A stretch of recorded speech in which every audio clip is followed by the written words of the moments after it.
No, we're not.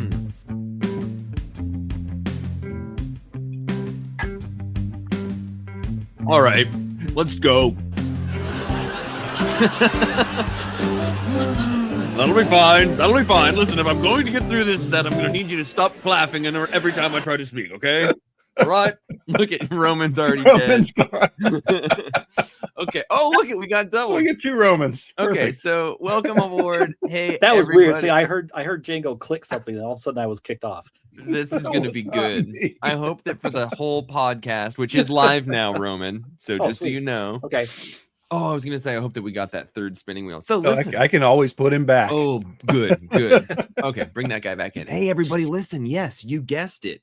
You've gathered around the computer screen at same time, same channel, every week, 7:48 on Sunday. These 3 aficionados are going to show up on your screen, ready to talk treats and snacks that they are excited about. This week, we're very excited about the comic book industry. So episode 413 of Comics Place Presents It's About Comics. We're going to talk about comic books this week. I'm Jeff. I'm often Django. I'm sometimes Roman. And we say sometimes Roman because almost certainly, dear listener, almost certainly Roman is going to be gone in this podcast. And it's hilarious because as I've said that, he's disappeared. So I hope that you are with us on the live Facebook video thing that this is happening live on, because that's where it's happening. Bring Roman in. You can also listen to our podcast on Apple Podcasts, but you can also watch it on our YouTube feed if that's where you're at in your life right now. It's going to be good for this episode because it'll give you visual confirmation as to when Roman is here or is not here.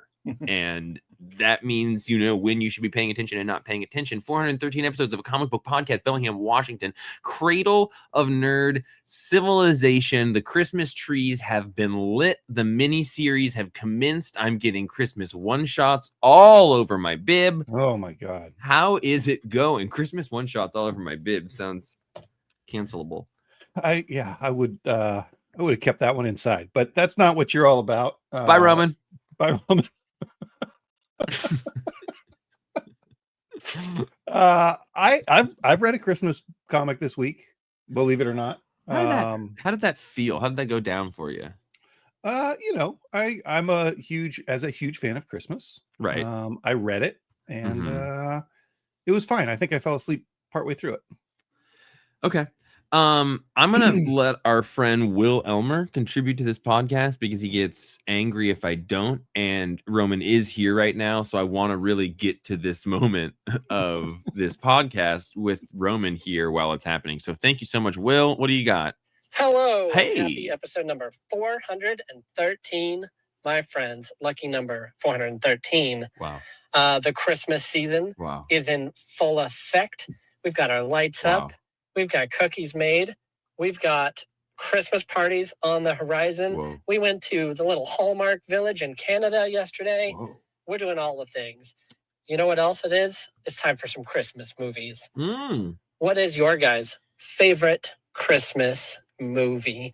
And a follow-up bonus question, if you can tell me what your favorite Christmas episode of a TV show might be. I'm going to volunteer mine right now. Scrooged. It's an all-timer. And, of course, Ted Lasso Christmas. Turn up. Love you guys. Awesome.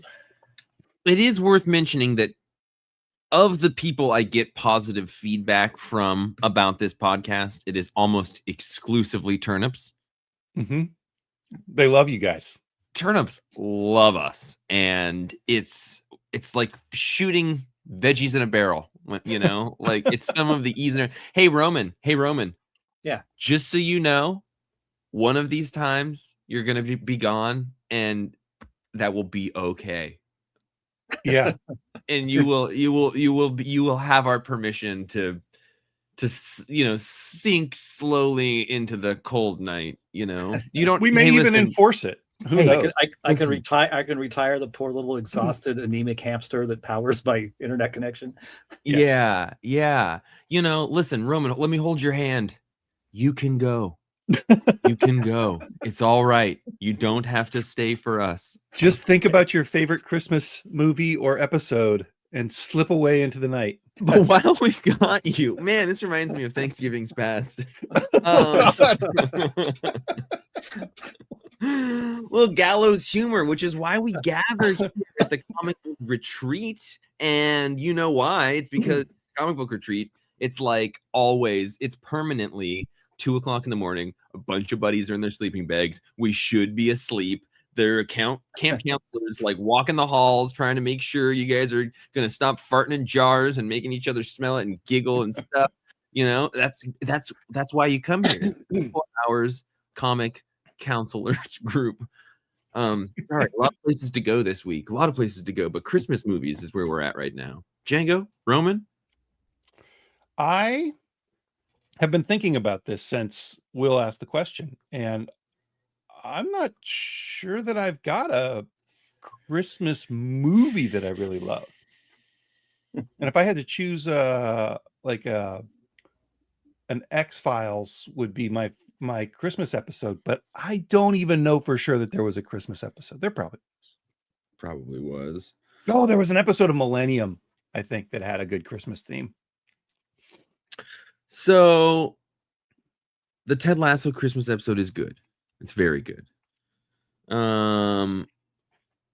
There is an episode of The Bear in season 2 that I don't think is explicitly a Christmas episode because it's about like the fishes, I've watched it the last 2 Christmases and it's made me feel much better about my life and family. On Yeah, those that's crazy a crazy Christmas episode. It's amazing, but like it's become like a thing that is like a salve for whatever Christmas does.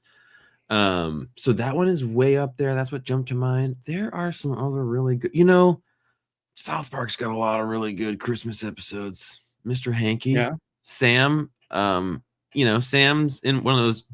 Sam and Django overlap a lot, and they both are very proudly anti-South Park. But she loves the Mr. Hanky Christmas episodes. I think it's just because she likes the poop. It's poop, but Django's above poop humor. Yeah, I'm not really a poop guy. It's not what his journal says. That's what he's writing about in his journals. Guys, did you hear about the new poops? Did you hear about the new poops? I heard a rumor from one of my customers today that there's new poops. I'll check back tomorrow. Bye.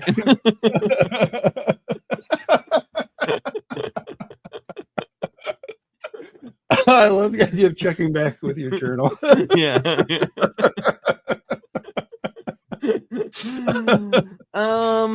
Christmas episodes though, I wish I could get my little greasy comic book collecting hands on a bunch of like Marvel and DC Christmas holiday one shots and issues. Because those are things that I love and I like to have them. And one day, everyone will realize that I'm a farce and my looks will have gone and the age will have taken me and all of the people that I kept me, warm and comfortable, they'll either be dead or have discovered the truth.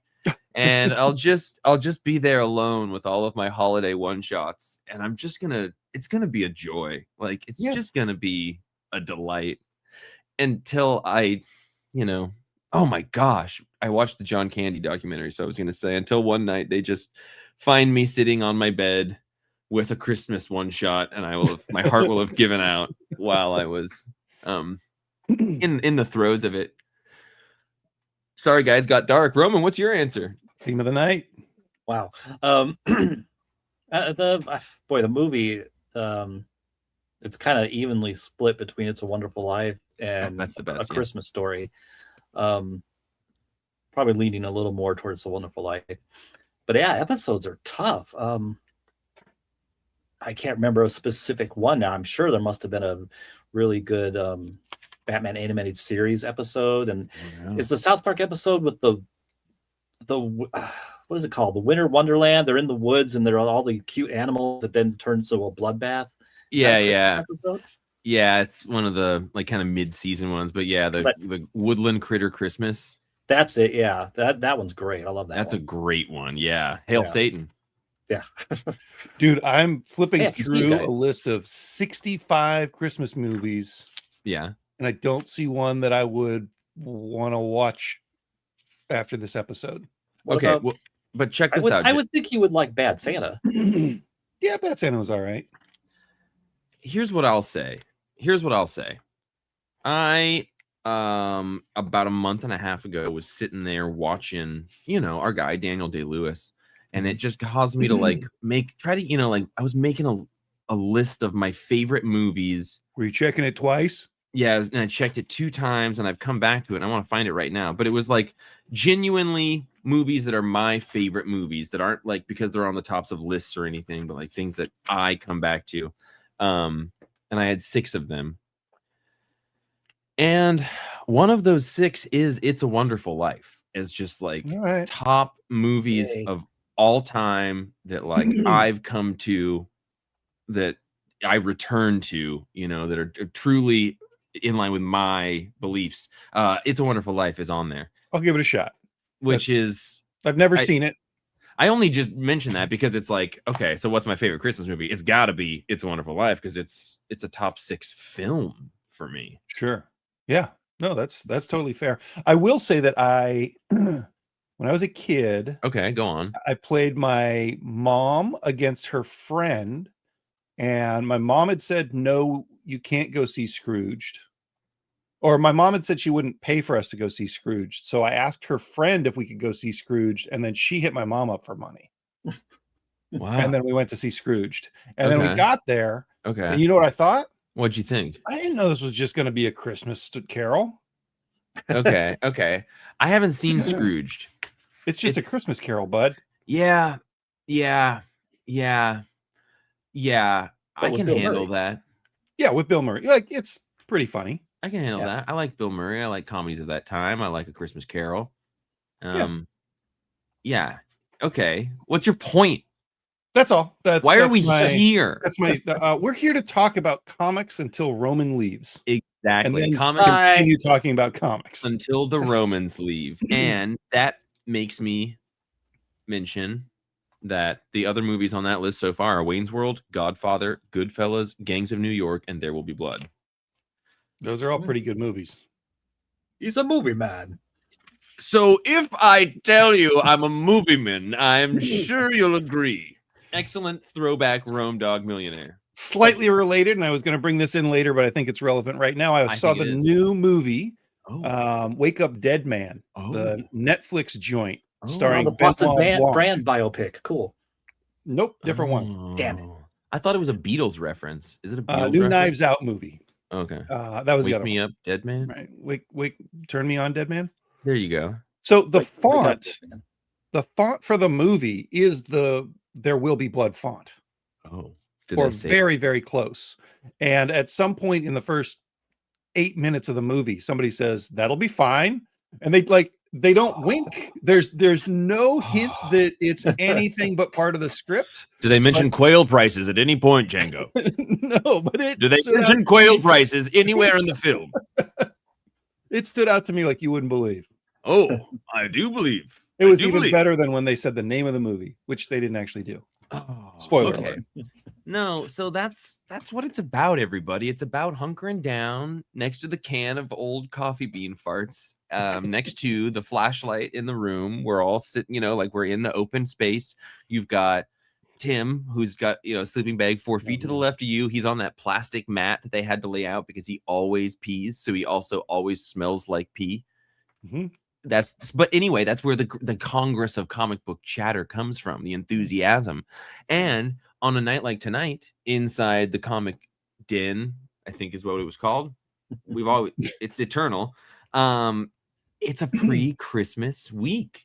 So I'm going to be honest, kind of a weird, it seems like it has the echoes of a 5th week in it. It seems like it does kind of what was happening here. Because we've got some one-shots and we've got some new miniseries starting up. And I happen to know that there's 5 Wednesdays in the month of December. So, or at least 5 Tuesdays.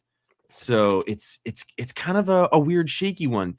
I'm trying to think of what's the most logical book to start with this week. And I couldn't tell you which one I thought all 3 of us read, because the one that I thought 2 years in. I sure did. Django. Did you, Roman? I did. Oh, look at us. Hey, everybody. Welcome to Comics Place Presents Ultimate Universe. Thank you, Will, for writing in. 2 years in. This is written by a handful of the Ultimate Universe writers, but I have to assume that Dennis Camp kind of championed or oversaw the bulk of this issue. But it had a variety of artists in it. It follows up the one shot that came out a year ago, 1 year in, that was largely a Nick Fury life model decoy story, kind of with the bad government group that this world has going on.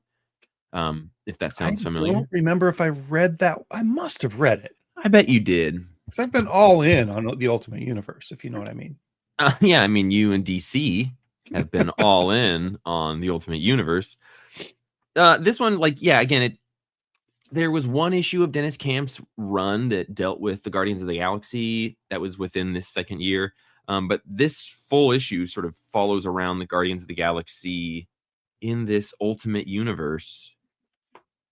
It was pretty meta and out there. I liked it a lot. I was talking to Will about it in the shop, and I was like, this is good.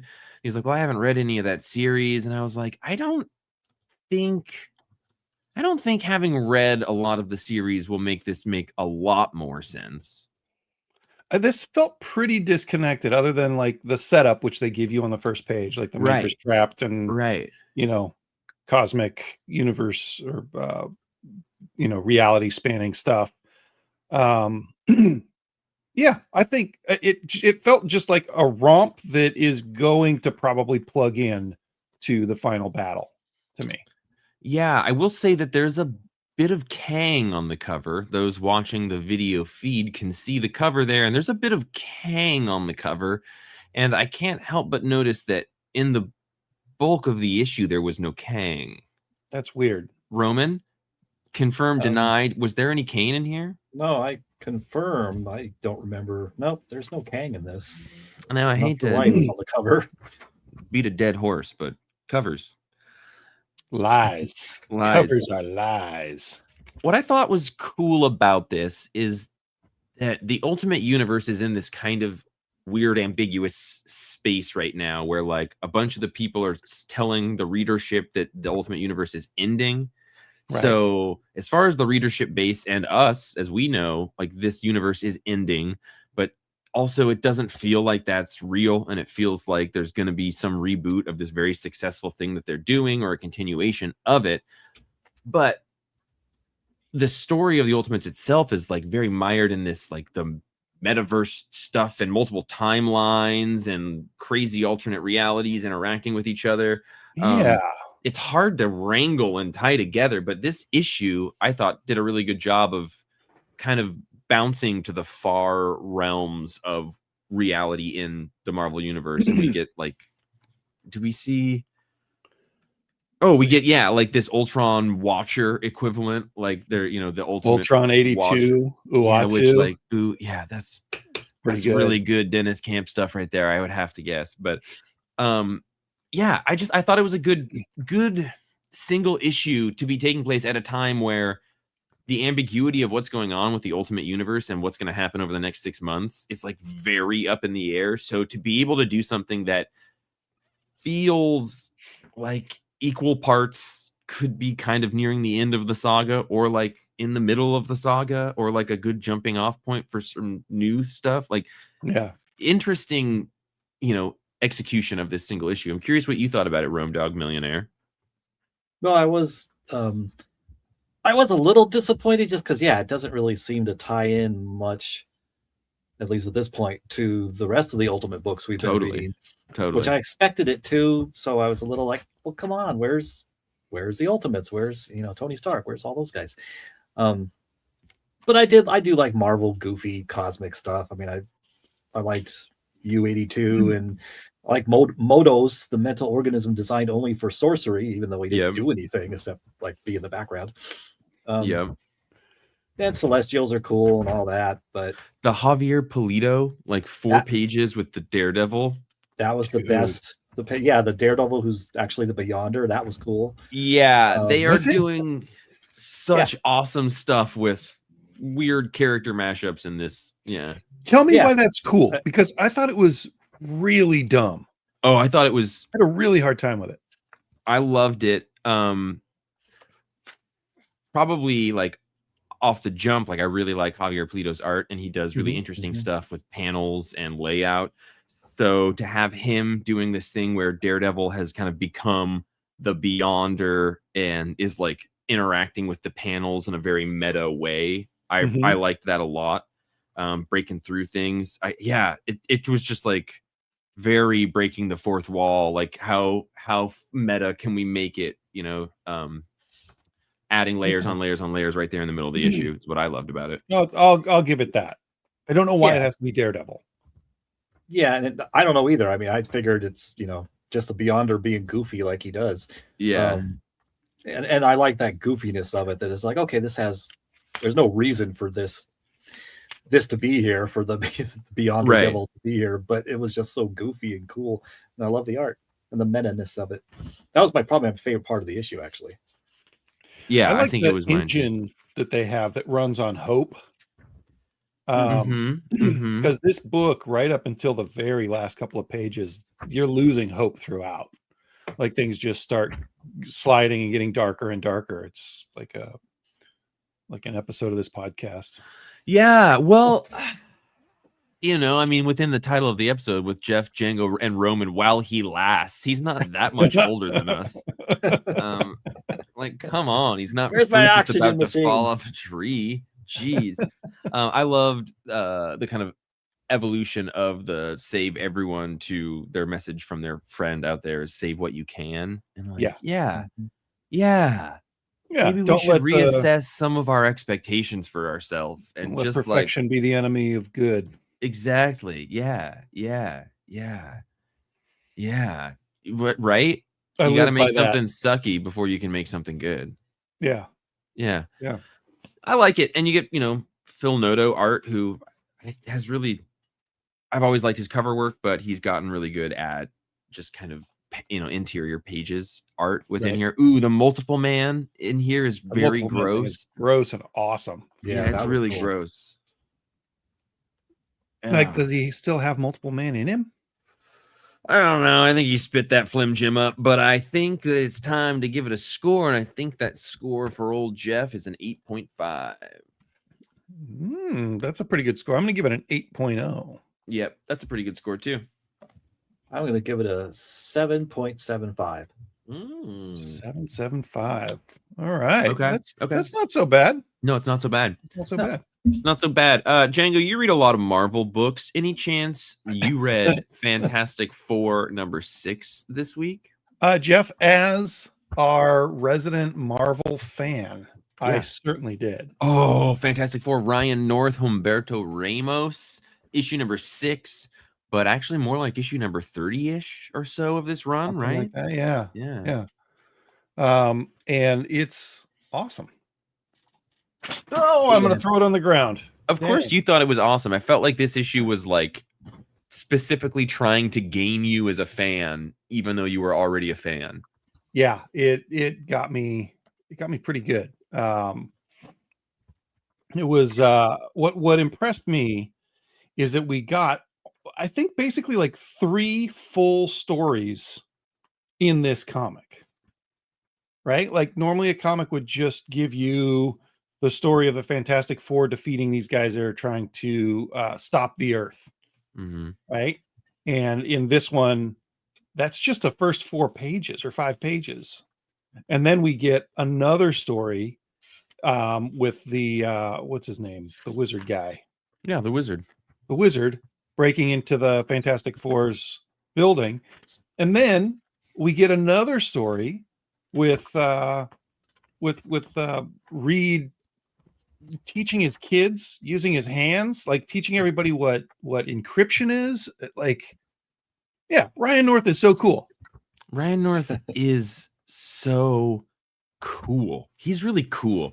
The thing that I thought was really cool in this, and Django, I like the way that you just put that. I didn't really break it into those separate stories, but you're right. It like even like, you know, halfway through the issue, it felt like either we're closing in on the end of this issue because we're wrapping up this story, but like no, it's just like very like multiple bite-sized portions of food, which is incredible. But in the midst of the first one, these bad guy aliens show up and they're like, we're gonna like stop your Earth like spinning, so it's gonna be locked in a stationary position around the sun, so there's gonna be infinite day on one side and infinite night, so you guys like better watch out. And they're like, no, we're gonna stop you or whatever. And they're like, no, you're not gonna be able to stop us, because like we're gonna claim the sun, and like in this like hypothetical future, we'll be living in the area where the sun is, and it'll be too cold to support life on the cold side where you're not on the sun, but like maybe some of you could live in the interim area. And anyway, I love this like child playing with and having this whole story written for this fictional science fiction world where a planet is locked in synchronous orbit around a sun, and like how do people live there. And it's just, as villains, they're getting way ahead of themselves. It's like, wait, I was like, this guy is cool and funny and dumb in a like a self evident, like aware of its dumbness way, and I really liked it. I hope that these guys come back, because I want to see them out of their armor. Yeah, you're right. They're kind of Fifth Element. Yeah, and they're kind of doofuses. There's something that they say in there, like they make fun of them somehow, and I was like, oh, they just got to get them out of their armor, and then that turns out not to be it. But yeah. And then it like totally hooked me for, at the beginning of this issue, I noticed on the cover that it says Invisible Woman Part 1. So I was like, okay, this is going to be a multi-part story. That's interesting. And yeah, this wraps up with a really excellent kind of hook for the next issues. Roman, Fantastic Four. How are you, my fantastic friend? It was fantastic. Wasn't it fantastic? I liked as you know, I like everything in it except for the art. But the whole third story with Reed explaining encryption and randomization and everything, that was great. Because I feel like, wow, this is the most I've ever understood either one of those concepts. I've explained it to you like 150 times. Well, yeah, but every week. I mean, no offense, but you're no Reed Richards. So every week for the last 3.5 years. All right, Roman. So you get a hash. But no, like while reading, I was like, oh, this would be like a good, one of those books to like give Dan Brooks, just to be like, here, you like hacker stuff and encryption, and this is a fun way that our superheroes have touched your world. However, his gross, disgusting fingers with all the letters that then get tangled up, it's really gross and disturbing. Yeah, and I'd never considered that was a thing that he could use for teaching. Yeah. Super cool. Oh, yeah, not at all. I also like Jeff. No. I want to hear Roman. Oh, one goofy little, totally unimportant thing. The wizard Ryan North brought back what's her name? Roberta, the Fantastic Four's robot secretary that used to be at the front desk. Mm-hmm. I heard you get excited about that while I was reading this issue half 8 the city blocks away. away. Yeah. What did you think of Humberto Ramos art, Jeff? Because you're famously not a huge fan. Well, listen, I think Roman is more famously not a fan than I am at this point. I hate it. You hate it? I like it a little bit more on this than a lot of his previous stuff. It leans less manga in this. And I love manga, but it ends up putting it in this weird kind of uncanny valley between the two. But what I was going to say is that I think we can all agree that he's drawing Franklin and Valeria too old. And I know that they've been aged up as a part of Dan Slott's run, but friends, we have to talk about Franklin and Valeria being not drawn as like pretty people. As hot teens. Exactly. Yeah. Especially because with different creative teams, they keep on sliding up and down visually in how old they look. I mean, I don't even know how old they are anymore. Yeah, I agree. Because this issue specifically, they're drawn and they come across like late teens, where even in One World Under Doom, Valeria was drawn like 5 years younger than this. Yeah, sure. Yeah. I will say this issue's art I think it's better than the previous issue's Ramos art. I think that his art is my favorite art that we've had on this series so far. Well, that's a pretty low bar, but you're right. But yeah, I think you're right. And also, I just kind of like him. I kind of like him in this. I've kind of, and like on the first 2 issues, I did mention that on the podcast of like, his style for this has been pretty good so far. So, Yeah. but this one did actually, for me, contrary to Roman, this one for me stood out with a couple spots that I didn't like as much. Mostly, I'm kind of protective of Valeria, and like she's drawn like Sue Storm here. Like, yeah, there were a couple panels where I was like, okay, which one's Sue and which one's her daughter? Exactly. Like there was the breakfast table scene, and I was like, well, who is this person? Yeah. And then I was like, oh, that's Val. Okay. Scores aboard, my boys. 9.5 for me. Yeah. Even with the art, I'm still going to give it a 9. It's such good writing. Yeah, I'm gonna go 9.5. I really like Ryan North, and I really like Johnny's beard. So that's what you get from me. Yeah. It's anybody who's not reading this is missing out, I would say. So on that note, Django, is it all right with you if we step away from Marvel Comics for a minute? Yeah, I read a couple of books that weren't Marvel this week. Did anybody, caution, check in with trigger warning? Trigger warning by Terry Moore, Strangers Nice. in Paradise. Nice. Roman, did you read this? I did. Oh, Django, did you read this too? Oh, hell yeah. Okay, Terry Moore. Listen, you guys, Django. I mean, as I was asking that question, I was reminded of the fact that I think that you have read more consistent sequential issues of Terry Moore comics in the last like 7 years than any of us. I've read them all, I think. Yeah, like all the new stuff that he's put out since like kind of pre-COVID and stuff. Yeah. But I've never read any. I've read like the first half of the omnibus of Strangers in Paradise. Yeah. So this is interesting. This is just sort of a one shot of kind of some basic vibes of some general aspects of Strangers in Paradise mushed down to a sort of timepiece generic one shot of the kind of timeless nature of the connection between Francine and Kachu.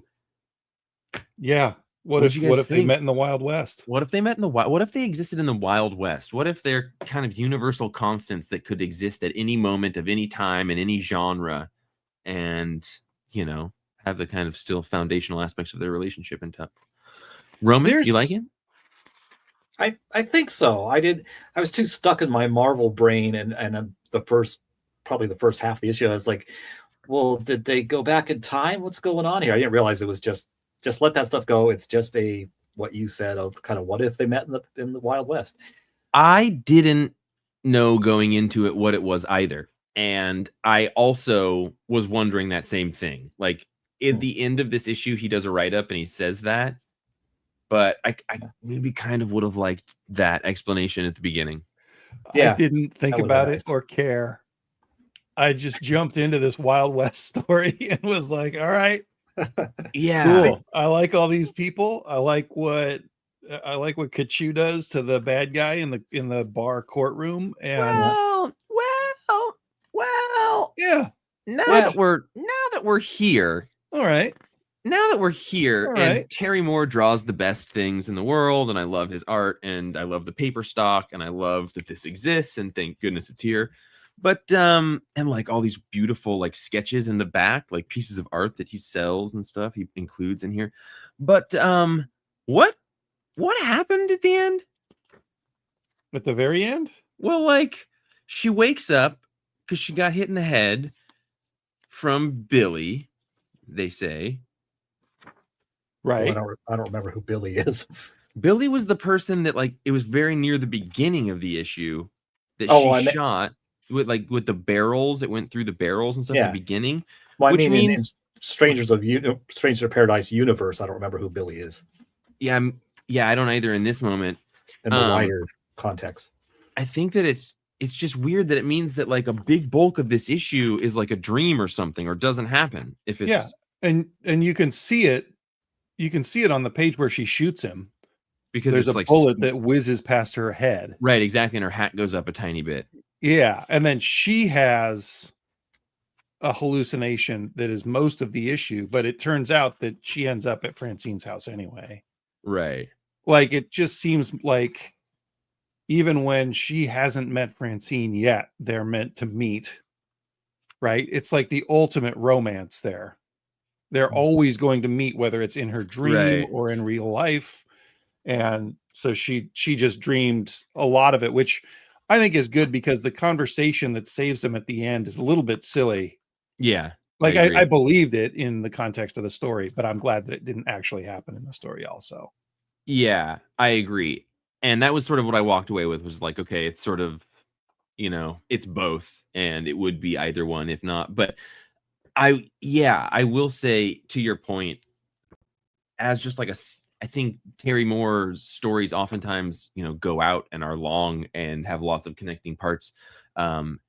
Maybe squishing this into one issue caused some conversations to feel a little bit quick or a little bit less explored than the depth of some normal Terry Moore writing would have. But maybe just saying, I don't know. I love his art, so I'm happy to have it.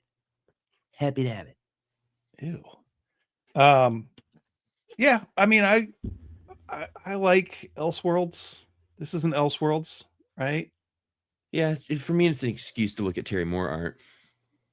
Yeah, he's fabulous. There's nobody cartooning like this in comics anymore, I don't think. Like it really kind of recalls sort of late 80s independent stuff. Mm-hmm.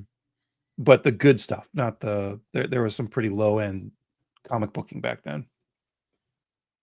That's true. Those gerbils that you always talk about. Isn't that when Stranger in Paradise started? Was late 80s? Yeah. And it just continued that, that life. Shamefully, I've never actually read Strangers in Paradise. I've read everything else Terry Moore has done, but not Strangers in Paradise. Well, it's a huge story, and I haven't read some middle portions of it as well. But it is phenomenal. And then Django knows more about the kind of, because since then he's linked up all of the universes, really. And I read a bunch of those other universes, but I haven't really, you read like all of 5 years, and what were the other ones? Serial. Yeah. There was another one in there. Huh. What about the witch? The witch. Oh yeah, it wasn't Revival, but it was something like that. No. Rachel Rising. Oh yeah, that one was awesome. Rachel Rising is great. Yeah. He's just Echo. He's Stephen King'd himself an amazing universe. I haven't read Echo, but did he do all of that, or is that Colleen Doran? Or am I thinking? I shouldn't talk. I would give this one a 9.5. I'm gonna give this one a 9.0. Nice. I'll give it an 8. Yeah. 8.0 from Roman. Nice. Can we go back to like Marvel main universes again? Yeah. Okay. Let's crack some codes, everybody. Let's crack some codes. All right. We're not ready to like jump into like a Batman or something, but let's crack some codes in the KO universe. Okay. Yeah. This week it's all fight month. So it's Superman versus Captain Atom. This says round 1. I am loving DC KO. Yep. But I'm starting to worry a little bit that it's coming apart at its seams and collapsing under its own success. And they're like, we should add issues and stuff. Cause like, I thought I understood the structure of this. Like we got round 1 and then round 2. And I kind of thought the first issue of DC KO had round 1 because that's when Batman like died and a bunch of people died. And then in issue 2, we had the like, there's 32 of you and there's 16 items that are hidden and you have to find one of the items and anybody who doesn't is eliminated and everybody who does is still in. Cool, go. And then we saw all of that play out. Right. And we saw a bunch of people die and be still around. And now we have this issue that says Superman versus Captain Atom round 1. And I think this is right after that, right? Yeah, I think so. Yeah. But it seems like round 1 happened in DCKO number 1, and round 2 was DCKO number 2. Maybe it's the one-on-one round 1. Okay, but the end of DCKO, they said the next round is tag teams. Yeah. This was supposed to come out before KO #2, I guess. You I don't think know. so? Or like maybe this like ends. Yeah, because Superman has 2 hands. Right. So this just came And out of sync. yeah, but they're doing this all month. Like we have a whole month of out of sync. Oh. I think it's about to happen. And I think that like I think that DC KO was maybe originally going to be 4 issues, and they've extended it to 5 issues. I think some large changes have been made, and I think that it has shaken things a little bit, and I think we might have some bumpy rides coming in. I think I'll allow it. Yeah, I'll allow it. Heck yeah. We're just here for the battles, right? Like this is just a video game.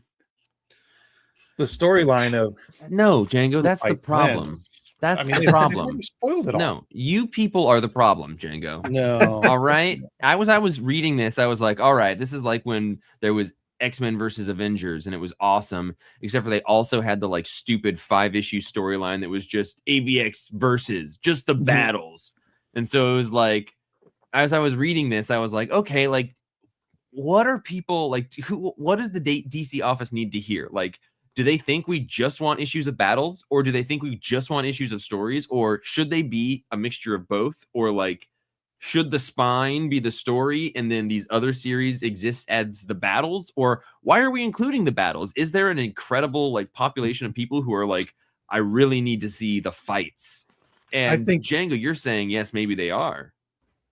Yeah, but I think you're right. If this happens before DC KO #2 comes out, that should be a separate thing, right? Like it should come out in order. It should come out in some kind of order. I just want some kind of order. I'm seeing comic shops with brackets and people being eliminated and moving forward, and this goddamn issue says round 1 on it. Yeah. So who's getting eliminated where? Well, yeah. Did this happen before? Yeah. It seems like there's 2 different sets of rounds that exist. Anyway, pretty excited about this. this was exciting, and I think you're right, Jeff. There is a problem with all that, but I kind of decided since it's Joshua Williamson, I decided when the series started, I'm not even going to pay attention to the rounds. I'm not going to pay attention to the brackets because it'll make me insane. Yeah. I'm just going to enjoy the punch-ems, the punch-em-ups. Okay. And I'm not even going to try to make sense of it because I'll go nuts. Well, okay. Well, let me explain why I'm worried about it. And it's not that I'm worried about it, but I just want to say I get why. I had a rollicking good time in DCKO #2. Like, I loved that Squid Games issue. Like, here's your mini game. Everybody has to go find a super powerful weapon that's going to give them a giant ass power, and then they're going to fight with other people with their cool, unique new power. Like, I'm here for that. But I want to make sure that I can still enjoy that whole series, and I don't know what's going on with these rounds. How much do I need to know? I don't know if I need to know these.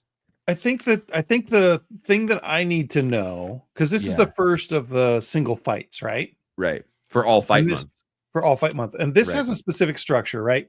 So we start with the 2 characters face to face on a 2-page top spread. Right. Kind of and that's just that's like Street Fighter style. And then when one of them loses, the first time Captain Atom beats Superman, we get this huge KO. Right. And I don't know if that's a visual thing or an audio thing. Does somebody shout KO in the background? Probably a bit of both, but yeah, it's very much the video game, like Street Fighter, Mortal Kombat. You get 3 battles, right? And whoever gets 2 out of 3, right? So probably all of these one shots are going to be doing that same 2 out of 3 thing. I don't necessarily fully understand the resetting aspect after you die. Like they get to pick a new outfit, but that's fun. It's video games. You push X to jump to your new outfit.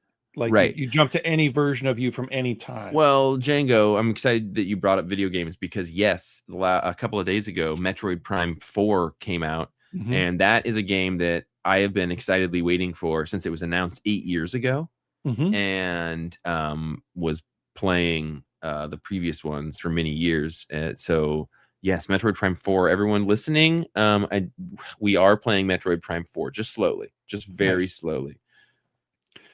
I don't know. I hope that they keep the format, right? Because if they don't, then I'm gonna have a hard time trusting the rules, which is already a little bit shaky because they seem to be shifting under their feet, and we've got betrayal in the form of Booster Gold. I will say I do like that. It occurred to me reading this, Superman is having to trust the guy that killed him, right? Through all of this. But dude. Okay, so structural problems aside, in the issue itself, it did the thing where he became Superman Prime from DC 1 million, Grant Morrison shout out, and then Captain Atom became Monarch, which is that thing that you've been talking about for years. Man, that is, while I was reading this, I was like, oh, that's super cool. Like, that probably doesn't land for a lot of people, but Django has been talking about Monarch and can never accurately tell me who he ended up being or was supposed to be, but like that he was going to be Hawk, and then he was Captain Atom, right? Or was it Captain Atom? Exactly. This is why I can't remember it ever. But either way, I did like, even as he was talking about it, he's like, in this reality, I was supposed to be this, and you're like, yeah, it's because editorial. But anyway, shout out, people look up Monarch DC Crisis or whatever, Armageddon 2001. There you go. But yeah, I'm gonna see if we have 2 sets, we can do a podcast about it. Great shout out for it. Yeah. Roman, what'd you think of this thing as a Captain Atom? I loved it because it felt like it felt like one of those 70s, 80s treasury editions that I used to love. I look at that panel. I mean, God. He's getting thrown through buildings. Yeah, knocking through buildings. And at one point, Captain Atom is toward the end, Captain Atom is hitting Superman with the actual panels of the page. And he yells out, "Eat an origin bomb!" Yep. It's just so big and dumb. I love it. The fights are great. And yeah, I don't understand the rounds or any of that and what the format is, but I'm trying to ignore that. And the art was cool. Who was the artist this issue? It was pretty 90s out. It seemed like it looked like Bogdanov to me, but I don't think it was. Izakai, Jerry Ordway. Isaac. Yeah, somebody I've never heard of him. We've seen that. Yeah, he's been around DC a bit. But also Trish Mulvihill. So Roman, it allowed you to enjoy the punch 'em ups. Yeah. I mean, this was my favorite punch 'em up so far. So well, I'm including the ones that happened in whatever the last was. It number 2, KO number 2. Yeah. Which was fun. That was great, but there was so many things happening. It was a little overwhelming. Yeah. This is just 2 great characters, and I love when they do stuff with Captain Atom and the usual stuff that, you know, he wants to be good. He's kind of good, but he's also always on the verge of becoming an evil god, and that's always fun. Yeah. I did like how meta and out there it got throughout the whole issue. Django, what do you got? I found it. Of course, it's just in the video game menu of the first splash page. We are after DC KO 2. I know. And that seems wrong. Why? Because it says round 1 and we've already had like 20 people eliminated. No, it's fine. Those seem like directly conflicting bits of information. So there's different. Well, is it saying there's different sets of rounds? There's the main big rounds, and now there's going to be these 8 rounds with 16 remaining fighters facing off in 8 rounds, individual rounds, before we get to the bigger round. What, 3 of KO? The main thing? I don't know. Can you guys believe we still have 2 viewers right now? Yeah, poor kids. Poor kids. I'm sorry. Yeah. It's a great point. I like Sunday night. There's nothing else to do. Yeah, I'm going 7.5. That's exactly what I gave it as well, Jeff. Yep. Oh, wow. You and I are always lockstep. Yeah. I'm going to give it an 8. Yeah, I bet you will. Yeah. Was it the Monarch? Because the Monarch bumped it up a full point for me. It bumped me up a half point. Yeah. That was pretty awesome. Yeah.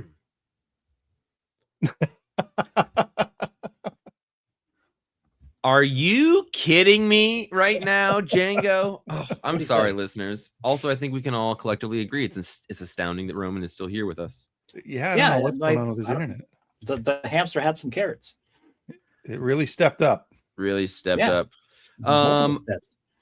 Roman will tell you this came out last week. I will tell you it came out this week. Hulk Smash Everything #1. This is Ryan North writing a Hulk book. Django, don't worry. I'll make sure we get back to the Marvel section. So this issue starts with Hulk being angry and a bunch of heroes needing to go stop him. Never seen that before. And Doctor Strange is like, what's going on? Let's track why he's so angry. What set him off? And they go back and, like, you know, that big brain leader guy, the big brain leader, one leader of brain, disguises himself as Doctor Strange, the guy figuring out what's happening from the future.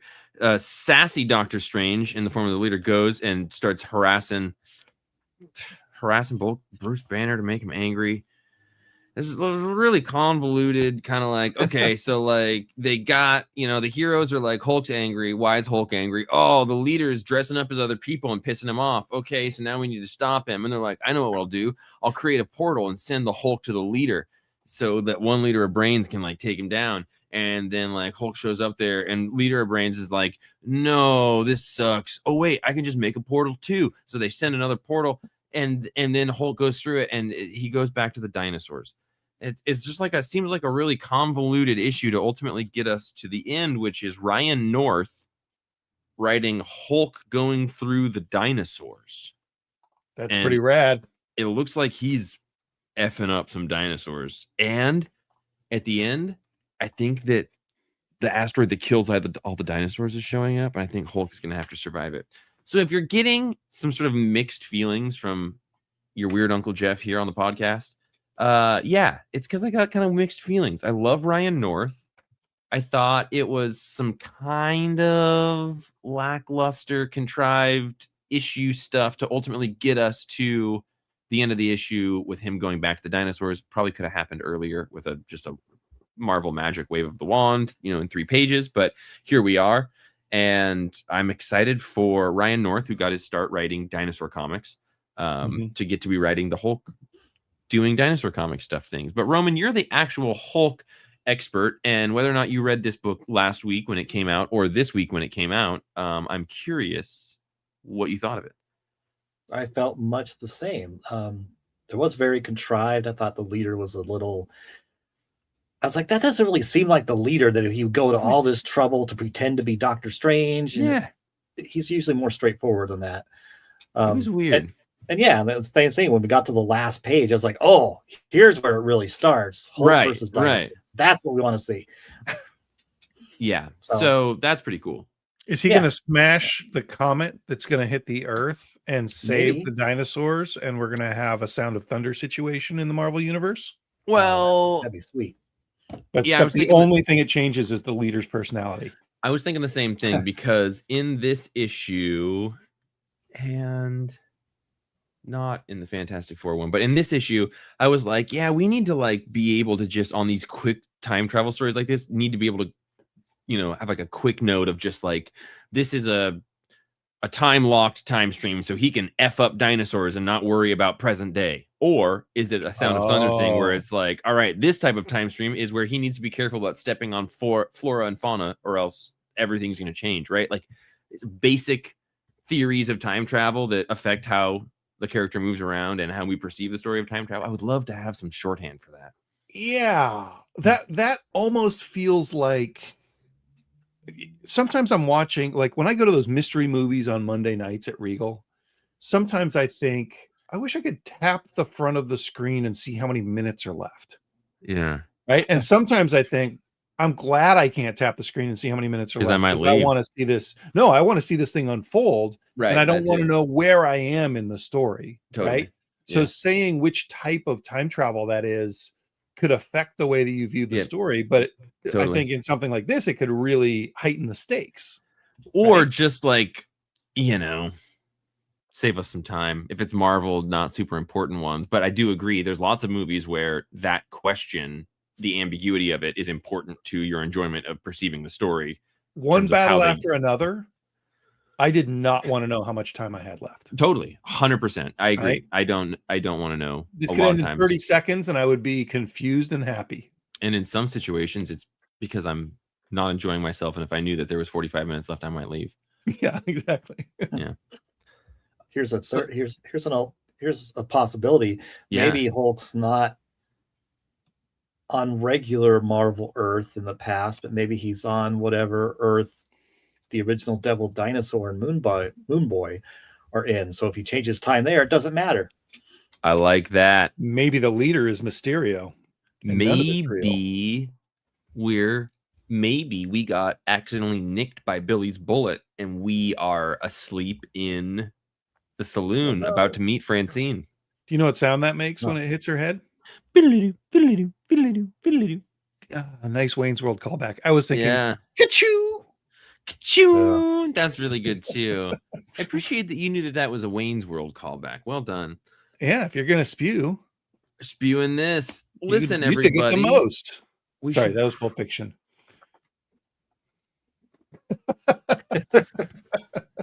It smells bad in this room that I'm in. Yeah, I give that a paltry 7.5. 7.5. Roman. I'm right there with you. 7.5. Lock step, just like you guys always are. Yep. We call ourselves the Goose Steppers. Oh no. There's got to be a worse name for that. Yeah, there's got to be a worse name for that. Django, we got to talk about that company you don't like nearly as much again. The DCs. C. Yeah. All right. I guess if we have to talk about my least favorite character that I have 7 long boxes of at home, Batman, I guess we can. Tell me about Batman. Matt Farkson's doing his thing 4 issues in with this is talk about AI threats for our comics, right? Like even here, 7 fingers on the front of this thing. Like you'd think that they would. Yeah, I didn't notice that. Yeah, well, it's because you don't have a trained eye for detecting the horrors of art and humanity that AI is. Is it that, or is it that I'm not on Twitter? Buddy, count the fingers on his hand. All right, AI it's ruining every bit of every art and every human interaction that you can have, and that has never been more clear than right here on the cover of Batman. How could you not catch that? Well, I don't know, Django. Why don't you go a couple pages into the giant page of his hand where it shows that he has 7 fingers once again? I also didn't catch it. Oh, does he have 7 fingers? Yeah, the guy has 7 fingers. It's part of the story because there's 7 points on this knot. Yeah, Django. It's a joke. Okay. All right. All right. Do you think it was a joke designed to mess with people who hate AI fingers? I don't know. That was the joke character I was being. Do you remember when Tim Sale drew 5 arms between Batman and Catwoman hugging? No. That wasn't AI either. Yeah, it was. It was no, he died before AI really was a thing. Don't throw him under the bus like that. Don't falsify reality. Clearly, it was 5 arms. It was a visual metaphor for the entanglement of love. Yeah. Yeah. Okay. Anarchy's in it. It's great. 8.5. So let's untether the cord. Let's Maniac McGee this knot in the middle of town. Yeehaw. Anarchy has a more practical costume nowadays. That reference hit for some people. I didn't get it. What? Nothing. Don't worry. Die Hard? What? Maniac McGee reference. Don't worry about it. No, don't know who that is. Are we all collectively designed to be in love with this? No, that can't be the case. Never mind. The lady that Bruce Wayne kind of like problematic male relationships throughout this issue. Mm-hmm. Like turns off the machine and then like catches her and then like kind of like blurs the line of a work meeting by being like a date that he's taking her on, but like, oh, come on, that's strategy. I don't know. I almost couldn't help but wonder, like, it's Matt Farkson. Like I'm sure Kelly Sue is reading all of these scripts before Little Mart is sending them off to places, like, and I'm sure she would be like, it's probably part of the story, right? Because it's probably a little bit like, come on, Mart, don't do that. Well, yeah. Was it this series? No, it was in Detective where Bruce was dating somebody who turned out to be the baddie. Like, Yeah, that was the Tom Taylor detective thing. Yeah. Yeah, it's gotta be weird to write a superhero with a normal person relationship right now, right? Well, right, but I mean, like, he's her boss, high up in this company. Yeah. No, that's definitely weird, but in my mind, he's playing the character of Bruce Wayne and he's wooing her a little bit in order You're to right. throw her off guard in order You're to right. get When you say that information he's out of her. playing the character of Bruce Wayne, I can see where you're coming from with it. I do suffer from a toxic thought pattern in that I still think Bruce Wayne is who that guy really is. Yeah, it's 'cause And yeah. you just described Bruce Wayne as a character he's portraying. So I was taking it as like, how is our guy gonna be acting like this? But you're right. Like, he's a playboy. That's what Bruce Wayne, that character, is. I just like to think of Bruce Wayne as a refuge of truth so that the character of Batman can like actually experience some basic human things like a relationship, love, Oh, to be okay. wanted and needed. Okay. But no, he's probably above all of that. I think that the time that Bruce Wayne can tell the truth is the time that he's talking with Alfred and almost no other time. Alfred. And he hasn't been able to talk to Alfred. Well, right, except for computer AI Alfred, which Right. is why AI Although- Alfred 7 fingers. Although I think Matt Fraction has said, or somebody said, that that's not AI. That's Bruce imagining him. But I thought other characters, we've seen Dick or somebody interact with the hologram too. Or No, the AI. Really? I don't think so. I'm pretty certain it's been just Bruce, but I've been assuming it's like his helmet, in the same way that kind of like Ultimate Spider-Man used his personality as the backup voice of the operating system, and then Harry used his dad's. I was just assuming that it was kind of like an assumed personality based on gathered historical data to, voice the AI. I know I've been saying this, but what have you been saying? DKO is going to bring Alfred back. Alfred. That's what I said. I know. Don't gas lamp me. That's what I said. Don't get that gas lamp out of my pants. They've been trying to bring Alfred back for a long time. And, you can't buy DKO gas just lamp gonna be what pants does it. like this anymore. Gas lamp pants like this, you have to go to special tailors. You have to have zoot suit pants turned into gas lamp pants like this. Is it just me, or was this issue as hard to follow as this conversation that we're having right now about the issue? No. I didn't find it super hard, but like over Cool. here, I'm learning that you didn't even pick up the 7-finger thing where we get a whole AI panel of a giant 7-fingered hand. And the knots. Right. He explains the knots and how there's 7 members of this crime thing. And I like the Minotaur. He's a cool character. I think he's a pretty cool character. I like the idea of the entire crime network sort of having these 7 nodes or these roles that these people need to play. And if done correctly, it all kind of symbiotically feeds itself in this way where it'll be kind of tied into all of the crime and business of Gotham. Weren't there 7 Justice League members in the Grant Morrison run? And gods? Yes.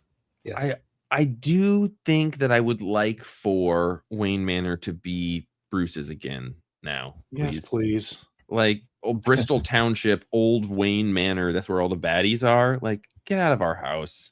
Get out of our house. Let me have my house back. That's where my parents lived. Okay. That's where I was a boy. That's where Alfred lived.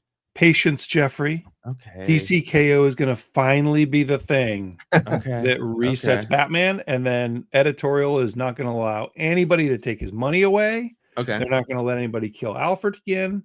They're not even going to let Alfred be like an SAS agent anymore. I can't handle Alfred losing another hand, or Alfred just even having a tough night's sleep again. Alfred needs to come back and just be making cucumber cream cheese sandwiches with 2 hands and vichyssoise soup for our guy.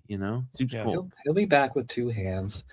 Was it this issue? There was some DC comic this week that they referred to Pennyworth Manor. I was like, what? Did they rename it? Or was that a different manor? Did Alfred have his own his own mansion? I didn't read that. I think you're crazy. Alfred inherited Bruce's money. And when Alfred died, Nightwing inherited it, right? Yeah, so that maybe maybe it did turn from Wayne Manor into Pennyworth Manor. And there was an issue of Detective Comics this week or last week where Tom Taylor was writing it, so I could see that. Maybe that was it. Yeah. Yeah.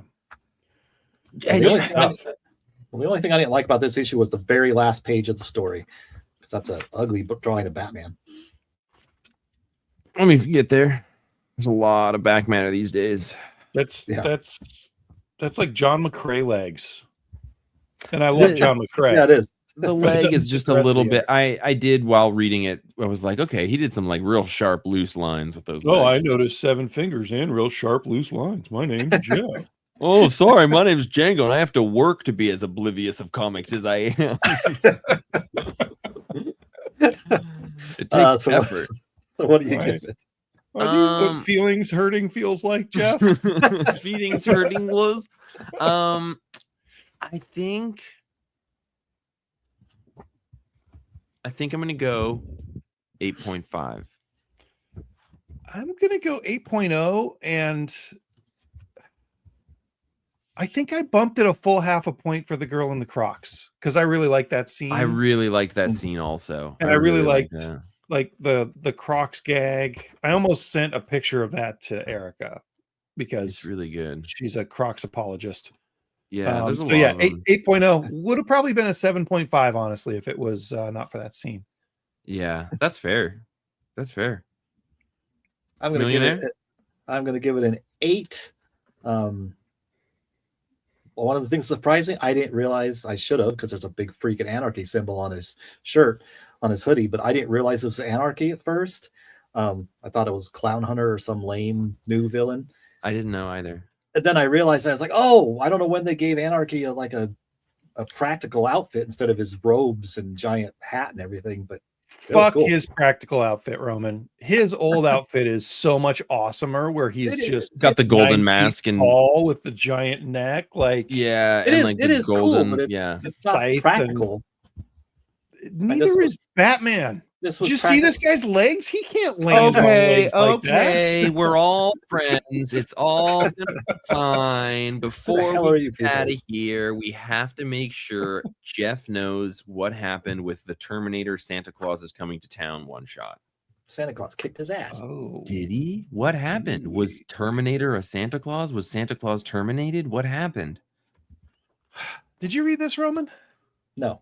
This Okay, so you're just putting me on the shot things in his mouth. This is just another Terminator book. It doesn't feel like super necessary.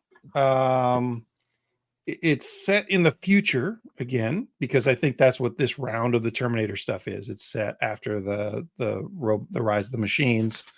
The art is pretty cartoony, like I just saw that goofy artwork. It doesn't really detract from it, but it is a little weird.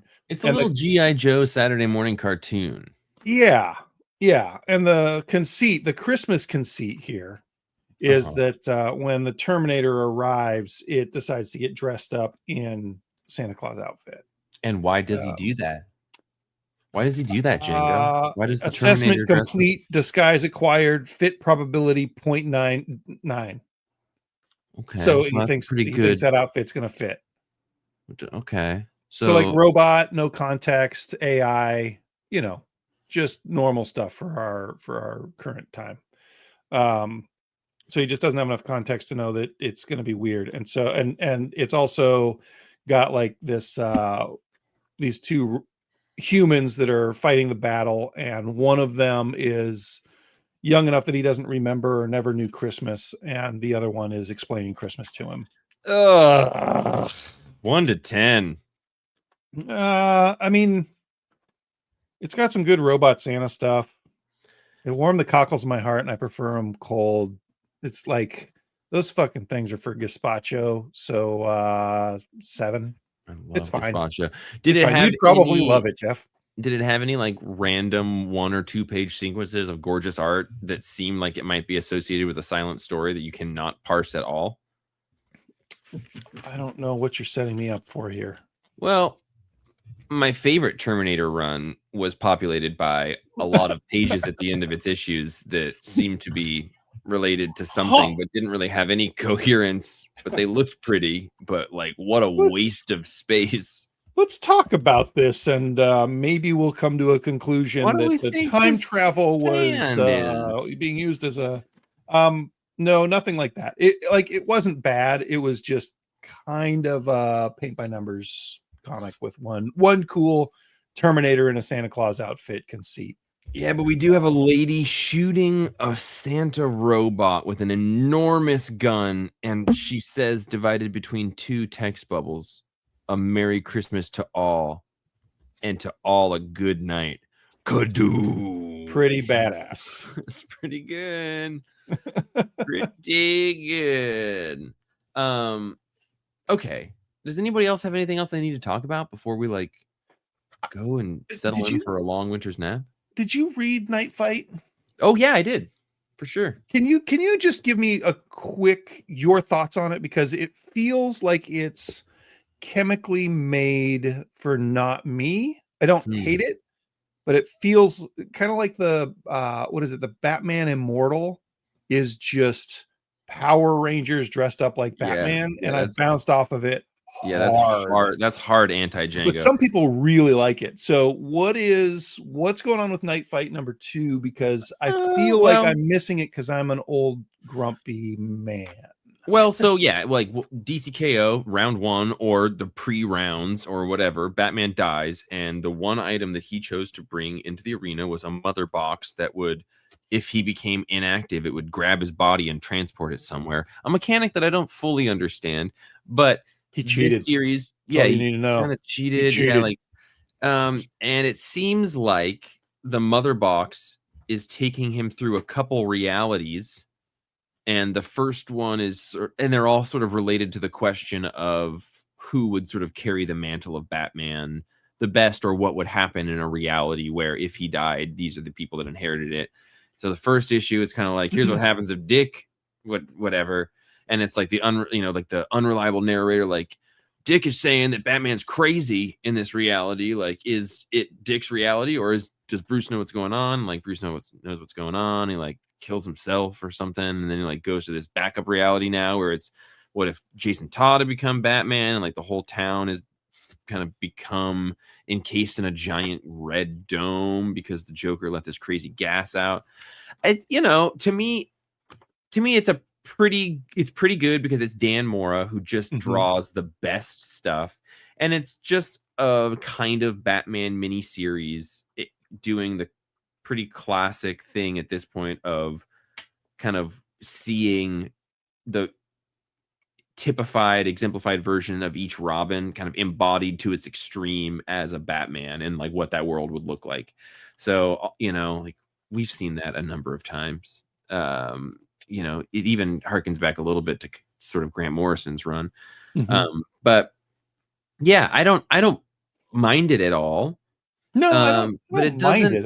I'm kind of mystified by it. Yeah, it doesn't make a ton of like super logical sense yet, but it'll probably be important in some way. But yeah, it seems like it's maybe a way to keep Batman busy during DCKO. If anything. I love that Red Hood has put Gotham under Red Hood. Yeah, like it's a city in a dome, and the art in that section is really nice. Yeah, I didn't understand Batman turning into Clayface. Well, yeah. So like he's kind of aware of the craziness and like the non-reality of the reality he's in, and Jason Todd keeps telling him that he's Clayface. So he's like, okay, what if I embrace that role? Can I become that? There's some like kind of Grant Morrison-y psychedelic stuff in there. Do you think the mother box is doing it? Mother box. Yes. Yeah. Roman says yes. Yeah. I think it's, I think we're not in a reality. It's all, he's out in the, the psychic world. He's about to wake up and Francine will be cleaning the blood off his head. Perfect. Yeah. I like the Red Hood world more than the Dick Grayson as Batman world. Yeah. Yeah, I did too. Better art. Dan Mora's art. Yeah. It's really pretty. Yeah, I would give that I'd give it an 8. It's good. It's like Dan Moore art is awesome. Joshua Williamson, like I've said it for a while. Like I think his plotting is very good, and I think that I don't love his scripting. Like I think his writing dialogue just feels a little like 90s by the text box heavy. But like I think that the conceits that he's doing and how he's moving the pieces and stuff are really awesome, and they remind me of sort of Morrison-esque things. Sure. I'd give it a 7.5. Yeah, well, that's pretty close. You know, I get that extra half point for me because it smells like death. I didn't I give it. Oh, sorry. Go ahead. No, go ahead. No, Roman, your score is more important than anything. I'll give it 7.5. Okay, we're all pretty close. Yeah. Roman, what do you yeah, you like the dome. You like the dome. We all like the dome. Yeah, I like the Red Hood. The art wasn't as confusing as it got sometimes in the Dick Grayson's Batman world. Yeah. That was a little busy sometimes. I was like, which part is Bruce Batman? Which part is Dick Batman? What's that body part? You had to go by the scar on Bruce's face. Like Bruce is getting more the gray hair, right? Because he's in this next one, he's got like a whole burned side of his face. Well, that's his Clayface spots. And when you see Jason, I actually really like the way that Dan Mora was doing scars on Jason's cheek and his nose. I thought that was pretty cool. Yeah. Yeah. Dan Mora's so talented, you guys. I got nothing else. I got nothing else. We gotta go home. Criminal is pretty good, and you should probably read it and probably watch it. This is what is it? It's a cheap comic, right? It's $5.99 for a giant-sized criminal. Great crime noir, kind of a stupid joke issue about one of the lawless guys, and lots of back matter, kind of celebrating that they're making it into a TV show. And I'm excited to see the TV show. Yeah. Do we know when it starts? Yeah. When does this show come out? It's got to be soon. It might even be like this week, because they were talking about how this was coming out in order to thank comic stores for setting up the show.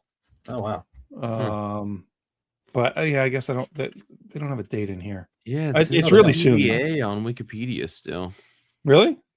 Yeah. Well, that sounds like a publishing snafu. Situation normal, all criminaled up. If you know what I mean. Dang. Yeah, it is going to be on Amazon Prime. That's good to know. Oh, that's good. 9.0 for me. It's a good comic. Yeah, right? Like they don't do bad comics. Yeah, I'll give it a 9.0. Oh, sure. Yeah. I got nothing else, Jeff. The only other thing I want to talk about was there will be blood reference in Wake Up Dead Man, but I think we could do it again if you want. It's crazy that we cannot find a release date for the criminal TV show from this yet. Yeah. Troubling. Maybe very I troubling. wonder what they're waiting for. Very troubling. Not just to see troubling if Netflix buys DC. Oh, wait. Netflix bought Warner Brothers. Oh, right. Yeah, okay. Maybe that's all part of it. Listen, that's not why we're here. Why we're here is to talk about wonderful, delicious, beautiful comic books. And I think that we've done that. This has been a Comics Place Presents production of a perfectly acceptable podcast. It's about comics. How do you find us? Well, you did this time, so good job. If you are wondering how it happened, the universe brought us together, and that's what it is. But you can reliably find us in your podcast feeds on any podcast app by looking up the Comics Place Presents or Perfectly Acceptable Podcast, or probably the word Django. You can also find our podcast live video streams at the time that we air them during the weekends. And if you aren't there at that exact moment, you can go to the Comics Place's YouTube feed, and they're all there. So if you don't get it live, usually by Sunday night, there's probably a cached one there. Who knows? I sure don't. I'm just Jeff, and I appreciate Will for sending an email to us at jeff@thecomicsplace.com. Anybody else can do that as well. Phil has done some very nice things in terms of giving us feedback. However, he did say our episode that began with Band-Aid discussion was off the rails. So I hope that we've rectified that. That was a good one. I forgot about that. Yeah, I forgot about that too. Yeah. Swimming pool Band-Aid? Yeah, poolside Band-Aid. Public school or public pool Band-Aid. Public pool bottom Band-Aid? Yeah, pool bottom Band-Aid. Pretty good names. Pretty good stuff. So send Jeff an email. Yeah, send us an email. Get in there. Send it. Until next time, I'm Jeff. Thank you. I gotta eat something, I think. I'm Django, and you know what eating is, Jeff? It's just making poop. Yeah, right. You should journal about that, bud. Ew. I'm Roman. I'm sorry for those last comments. You know, I'm still waking up between 3 and 5. Just like I'm Really? trying to get back on America time. You know, like I'm not waking up from 3 to 5 like I was, but like I wake up somewhere between 3 and 5 for a while, and I'm like, "Are we ready to do it?" And then I can wind myself down. But we just set up a new email for the podcast. You can send your emails to jetlagfigley@gmail.com. Wow, is that really? Did you get that? Please don't do that. Send them to jeff@thecomicsplace.com. Okay, I was going to say a little gagaroony. Okay, it's a little gag gang. Yeah, little gag gang.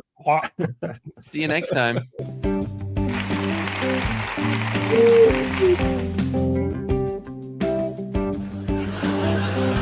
Oh, they love us. They do. It's nice to soak it in once in a while, you know. Let them. Hold on, just let them finish. Yep. I miss the music.